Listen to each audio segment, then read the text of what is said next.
નમસ્કાર, સવારના 11 વાગી રહ્યા છે. આપ જોઈ રહ્યા છો ગુજરાત ફર્સ્ટ સમાચાર સાથે હું છું માનસી સોની. ઠાકોર સમાજના સંમેલન પર હવે રાજકીય ગરમાવો વધી ગયો છે. કોંગ્રેસ નેતા બળદેવજી ઠાકોરે સોશિયલ મીડિયામાં બળાપો ઠાલવ્યો છે.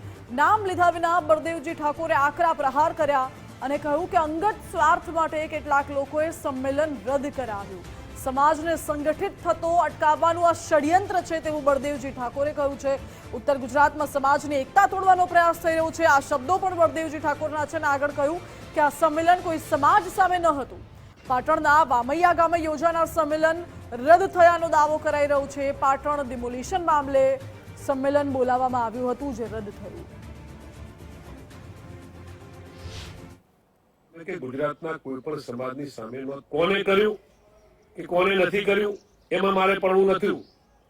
હું એટલું ચોક્કસ કહીશ કે વામૈયાની મેટરથી કે કોને નથી કર્યું એમાં મારે પડવું નથી. હું એટલું ચોક્કસ કહીશ કે વામૈયાની મેટરથી સમગ્ર ગુજરાત ઉત્તર ગુજરાતના તમામે તમામ ક્ષત્રિયો જ્યારે એક થતા હતા ત્યારે એને જે લોકોએ અટકાવવાની કામગીરી કરીશ એ નહીં કરવી જોઈએ. આ એવો મોકો હતો કે સમગ્ર ઉત્તર ગુજરાતના તમામ ક્ષત્રિયો એક તોતણે બંધાવાના હતા.